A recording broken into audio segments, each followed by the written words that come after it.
ఒకప్పుడు ఒక ద్వీపం ఉండేది. అక్కడ అన్ని భావాలు నివసించాయి. ఆనందం, విచారం, జ్ఞానం మరియు ప్రేమతో సహా మిగతావన్నీ. ఒకరోజు ఆ ద్వీపం మునిగిపోతుందని భావాలకు ప్రకటించబడింది. కాబట్టి ప్రేమ తప్ప మిగతావన్నీ పడవలను నిర్మించి వెళ్లిపోయాయి. ప్రేమ మాత్రమే మిగిలి ఉంది. ద్వీపం దాదాపు మునిగిపోయిన చివరి క్షణం వరకు ప్రేమ నిలబడాలని కోరుకుంది. ప్రేమ సహాయం అడగాలని నిర్ణయించుకుంది.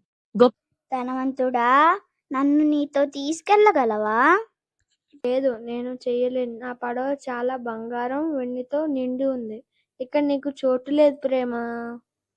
అందమైన పడవలో ప్రయాణిస్తున్న గర్విణిని కూడా అడగాలని ప్రేమ నిర్ణయించుకుంది. వ్యానిటీ, దయచేసి నాకు సహాయం చేయగలవా?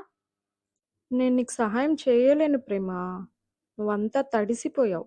అలాగే నా పడవని దెబ్బతీసే అవకాశం ఉంది అని వానిటీ సమాధానం ఇచ్చింది. ప్రేమ దగ్గరలో విచారం ఉంది. విచారం, నన్ను నీతో వెళ్ళనివ్వు. ఓ ప్రేమ, నేనే నా సొంతంగా ఉండాల్సిన అవసరం ఉన్నందున నేను చాలా విచారంగా ఉన్నాను. ఆనందం కూడా ప్రేమ గుండా వెళ్ళింది. కాని ఆమె చాలా సంతోషంగా ఉంది. ప్రేమ ఆమెను పిలిచినప్పుడు కూడా ఆమె వినలేదు.